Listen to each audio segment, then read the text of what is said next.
The Galactic Empire had ruled 17 star systems for 3,000 years. Their massive dreadnoughts patrolled the void between worlds with absolute authority. Their weapons capable of cracking moons. Their shields impervious to any known assault. No species dared challenge their supremacy. That was before the humans arrived. Captain Zektor stood on the command bridge of the Imperial Enforcer, his forearms crossed in contemplation as he studied the sensor readings. The ship that had just entered their territory defied all conventional design principles. It was roughly cylindrical, about 2 kilometers long, with no visible weapon ports, no shield generators, and what appeared to be glass domes scattered across its hull. Most peculiar of all, it was broadcasting music, something that sounded like stringed instruments playing a gentle melody. "Sir, the vessel is not responding to our hails," reported Lieutenant Kresh, her scales shifting to a nervous yellow. "They continue on a direct course toward the inner colonies." Zektor's mandibles clicked in annoyance. "Have they acknowledged our presence at all?" "Negative, sir. Though their communications array is clearly active. They're broadcasting on multiple frequencies. But it's all entertainment, music, visual transmissions of their species engaged in recreational activities, and what appears to be cooking instructions." The captain's primary eyes narrowed. "Cooking instructions? During a first contact situation?" "Yes, sir." "Something called Grandma's apple pie recipe. They seem quite enthusiastic about it." Zektor turned to his tactical officer. "Analysis of their defensive capabilities?" Commander Thek pulled up the scans. "Minimal, sir. Hull composition is primarily steel and titanium alloys with ceramic plating. No energy shields detected. No plasma conduits. No antimatter containment. They do have some form of magnetic field generation, but it's far too weak to serve as effective defense against our weapons." "Then they're either incredibly stupid or incredibly confident," Zektor mused. "Send the Third Fleet to intercept. Full show of force. Let's see if 3 dozen warships get their attention." The human vessel, which transponder signals identified as the UES Messenger, continued its leisurely pace through Imperial space. Inside, Captain Sarah Chen sipped her coffee while reviewing the latest sensor data. The bridge was nothing like the sterile command centers of the Empire's ships. Plants grew in corners, a cat lounged on an unused console, and the smell of fresh bread wafted from the nearby galley. "Captain, we've got company," announced her first officer, Marcus Rivera. 36 vessels converging on our position." "They seem upset," Sarah smiled. "Are they now?" "Well, we did enter without permission, though to be fair, their border markers are terribly outdated. Half of them are broadcasting in frequencies that haven't been used for standard communication in 50 years. Should we respond to their hails?" "Oh, we are responding, Marcus. Just not in the way they expect." "How's the cultural broadcast package going? Streaming on all frequencies." "We've got everything from Mozart to the Beatles, nature documentaries, and yes, your grandmother's pie recipe is in there too." Sarah chuckled. She'd be proud. Her pie transcending space and time. The Galactic fleet formed a perfect sphere around the human vessel, weapons powered and targeted. Admiral Vornash commanded from the flagship Dominator, a vessel that had conquered worlds and crushed rebellions. He opened a channel, his voice booming across space. "Unknown vessel, you have violated Imperial space. Power down immediately and prepare to be boarded. You have 30 seconds to comply." The response came not in words, but in action. The human ship's hull began to change. What had appeared to be solid metal shifted and flowed like liquid, forming new configurations. The glass dome suddenly blazed with light, projecting massive holographic images into space. Images of Earth, blue oceans, green forests, children playing, elderly couples holding hands, artists painting, scientists working in laboratories.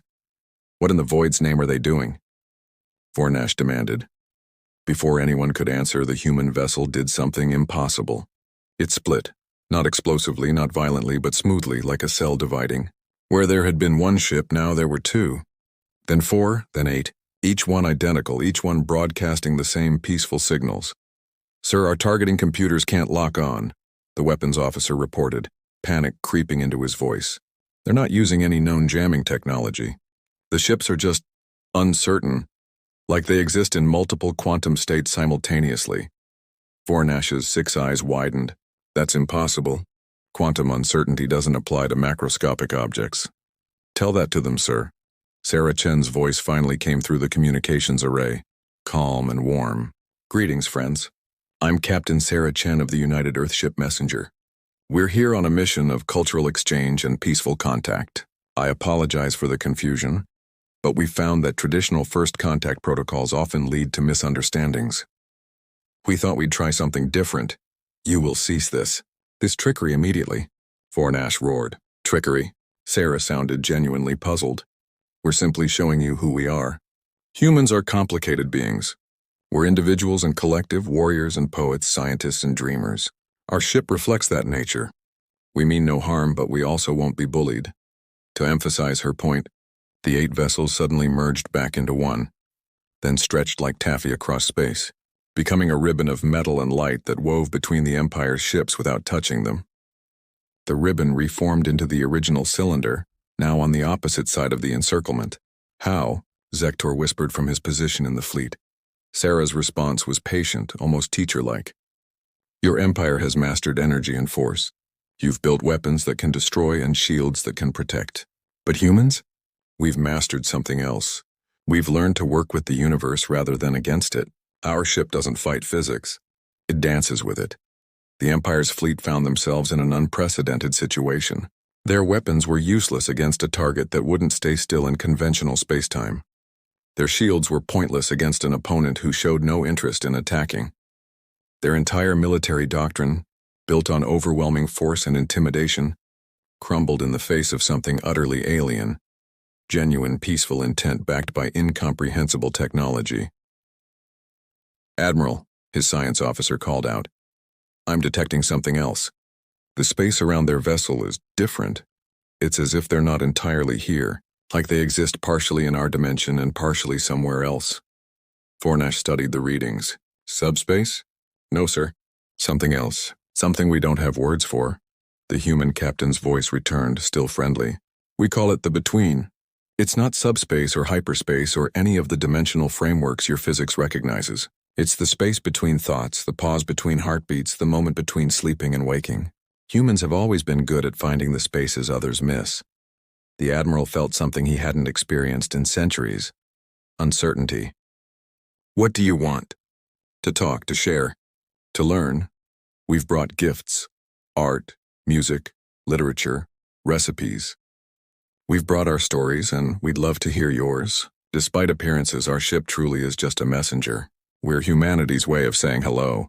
The Imperial fleet held position, weapons still armed but no longer sure of their target. Inside the messenger, Sarah Chen smiled and poured another cup of coffee. First contact was always tricky, but humans had learned that sometimes the best way to prevent a fight was to be too interesting to shoot at. The Revelation Admiral Vornash convened an emergency session with the Imperial High Command. The holographic projections of the Empire's greatest military minds flickered to life around him, their expressions ranging from confusion to outrage.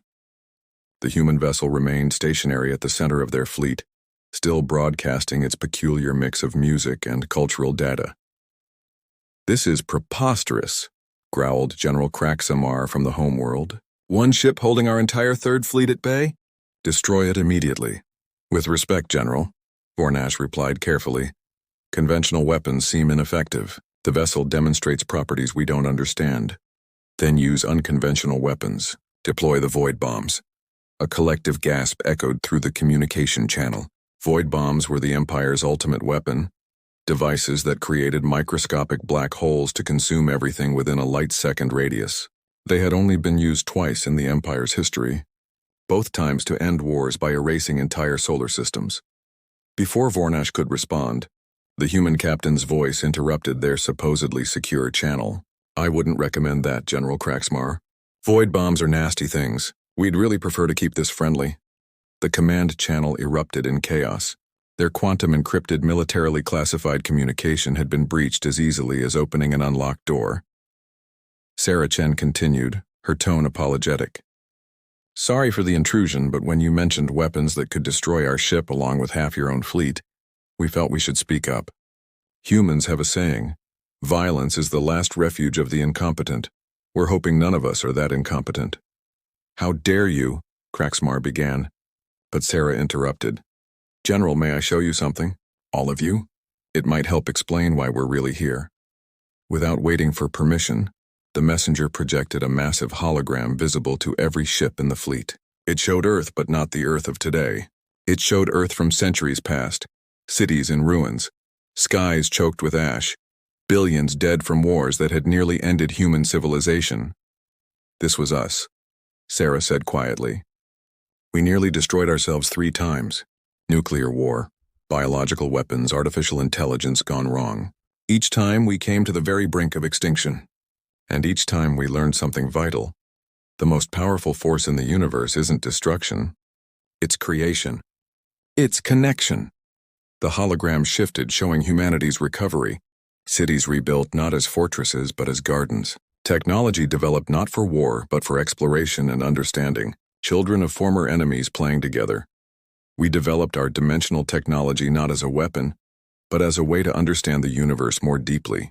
The between isn't just a place, it's a perspective. From there, we can see how everything connects, how your empire's aggression comes from fear, how that fear comes from isolation, how that isolation comes from never having equals, only subjects or enemies.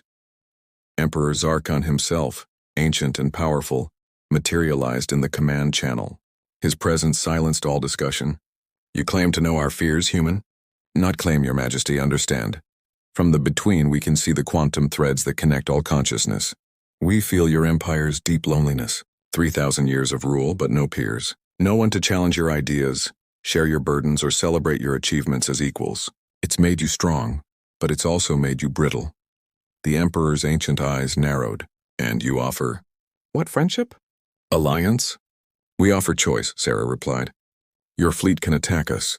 Maybe you'll destroy this vessel, though I doubt it. But even if you do, you'll have learned nothing. Or you can accept our invitation, send a representative aboard, see who we really are. Take our gifts freely offered. No conditions, no demands. Vornash found himself speaking before he could stop himself. What's to stop us from taking your technology once we're aboard? Sarah laughed, a warm, genuine sound. Admiral, you could download every schematic, copy every equation, and you still couldn't build what we have. Because our technology isn't just about manipulating physics. It's about a fundamental shift in how we see reality.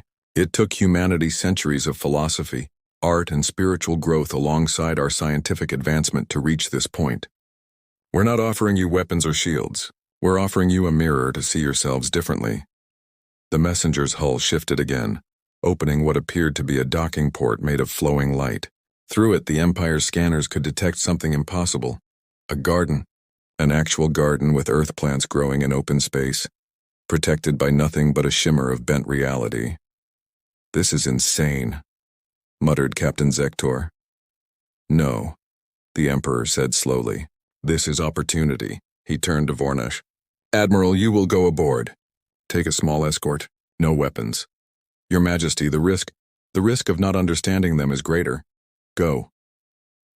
An hour later, Vornash and 2 guards stood in the messenger's garden.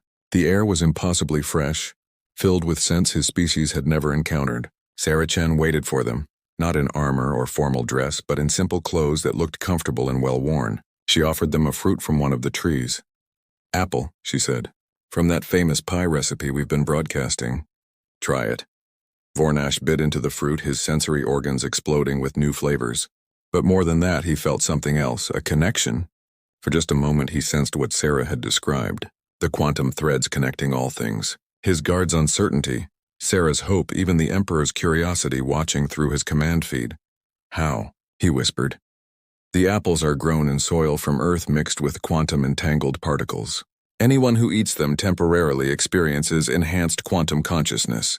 It's not mind-reading, it's empathy at a fundamental level. This is what allowed humans to stop killing each other. When you truly feel what others feel, war becomes impossible. Vornash felt tears, something his species rarely experienced. You're not here to conquer or trade.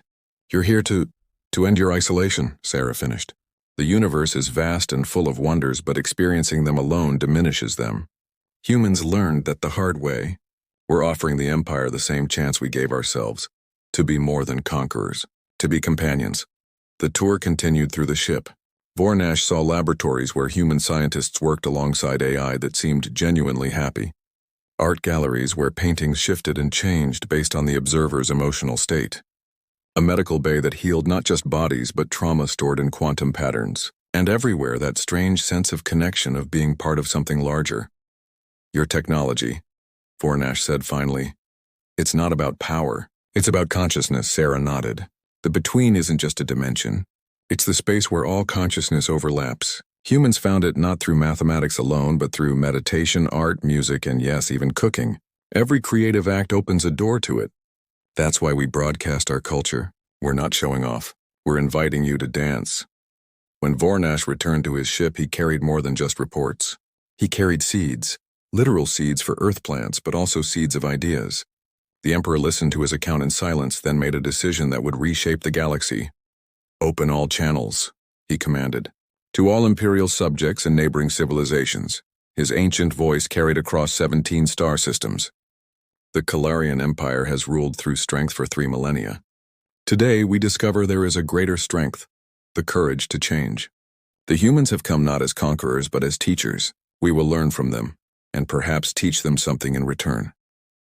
The messenger responded by doing something unprecedented. It created a door. Not a docking port or an airlock, but an actual wooden door, complete with a welcome mat floating in space. Above it, written in every known language, were the words, "Come in, we're open." Over the following months, thousands of Imperial citizens visited the human ship. They tasted Earth food, listened to human music, and most importantly, experienced the quantum consciousness that let them feel their connection to others. The Empire didn't fall, it transformed. Weapons were repurposed into tools for creation. The fleet that had threatened Earth became an exploration force, seeking not territories to conquer but civilizations to befriend. Sarah Chen stood in her garden 6 months later, watching Galarian children play with human children, while their parents shared recipes and stories. The Emperor himself had taken up painting, discovering that his species' 6 eyes allowed them to perceive colors humans couldn't even imagine. You knew this would happen, Vornash said, joining her. He had become the Empire's first ambassador of cultural exchange. We hoped, Sarah corrected. Humans are optimists by necessity. We've seen what happens when that optimism fails, but we've also seen what happens when it succeeds. And if we had attacked? Sarah smiled. Then the messenger would have left, disappeared into the between, and we would have tried again in 100 years or 1,000, however long it took for you to be ready. Connection can't be forced, Admiral. It can only be offered and accepted. The Empire had expected a warship and found something far more powerful, a mirror that showed them not their strength, but their potential.